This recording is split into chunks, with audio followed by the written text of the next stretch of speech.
क्रांतिकारी युवा साथियों को जय जोहर, जय आदिवासियों। मैं नारा लगाऊंगा, सरकार देश की चालक है, आपको बोलना है आदिवासी देश का मालक है। सरकार देश की चालक है, आदिवासी मालिक है। सरकार देश की चालक है, आदिवासी मालिक है। मैं बोलूंगा बच्चे बच्चे को सिखाना है, आपको बोलना है आदिवासी को बचाना है। बच्चे बच्चे को सिखाना है, आदिवासी को बचाना है। बच्चे बच्चे को सिखाना है, आदिवासी को बचाना है। जोहार साथियों, मध्य प्रदेश की इस आदिवासी पूर्वजों की मूल भूमि, भारत के मूल मालिक हमारे तमाम आदिवासी क्रांतिकारियों योद्धाओं की, शहीद महामानवों की जो मूल भूमि है, इस भूमि को नमन करते हुए मैं अपने विचार रखूंगा। साथियों, हम लोग सामाजिक वेदना, सामाजिक दर्द, सामाजिक संवेदना व्यक्त करने के लिए यहाँ खातेदार में एकत्रित हुए हैं। मैं सेंधवा विधानसभा क्षेत्र, जिला बड़वानी सतपुरा क्षेत्र से आया हूँ। हमारे विधायक महोदय आदरणीय मोन्टू सोलंकी के नेतृत्व में हम लोग शायद ही इस कार्यक्रम में सबसे ज्यादा 80 से 90 गाड़ी लेके आए हम लोग। तो साथियों, हमको इस पूरे देशव्यापी साजिश को समझना पड़ेगा कि ये जो जमीन लूटी जा रही है, ये जो जमीन लूटी जा रही है, इसके पीछे के मुख्य कारण और कारक कौन है। जब तक हम इसकी तह तक नहीं जाएंगे, इसका अध्ययन नहीं करेंगे, हमको ये लुटेरी व्यवस्था और नीतियां पता नहीं चलेगी।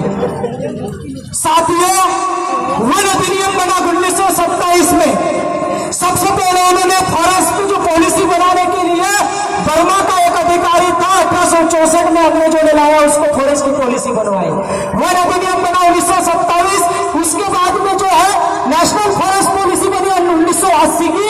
उसमें यह लिखा हुआ था कि वनों का विकास और आदिवासियों का विकास जो है समांतर होगा, यानी कि वनों के, आदिवासियों के बिना वनों की परिभाषा नहीं और वनों के बिना आदिवासियों की परिभाषा नहीं। ये नेशनल फॉरेस्ट पॉलिसी 1980 में लिखा हुआ है। फिर इन्होंने एक साजिश लाई। क्या किया उन्होंने? फिर 2005 के पहले संसद के लगभग 200 सांसदों ने सामाजिक जन संगठनों के साथ में पूरे भारत में एक सर्वे किया कि आदिवासी वन भूमि से वंचित है, इनको वनों का हक मिलना चाहिए। लगभग संसद के 150 सांसदों और जन संगठनों ने इसका सर्वे गवर्नमेंट को दिया।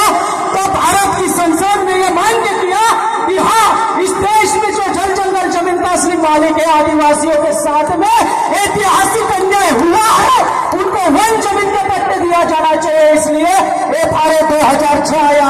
13/12/2005 के पहले जंगलों में रहने वाले आदिवासी दो दंपति के नाम पे 10 एकड़ जमीन देने का प्रावधान बना। ये 5th शेड्यूल एरिया में संशोधन किया गया। जब हम लोगों ने 5वीं और 6वीं अनुसूची जो हमारा पूर्वजों द्वारा अंग्रेजों से लड़ झगड़ के जो रिजर्व करवाई गई टेरिटोरी थी, हमारा स्वशासन स्वायत्त वाला क्षेत्र था, वो स्वशासन और स्वायत्त माना, तो इन्होंने उसमें संशोधन करके छोटे छोटे कानून हमको दिए। 2006 का कानून आया। उसके बावजूद आज मध्य प्रदेश सरकार ने 5,45,000 हेक्टेयर वन हमें आदिवासियों की छीन दिए गए भाइयों। और ये कैसे छीन रहे हैं?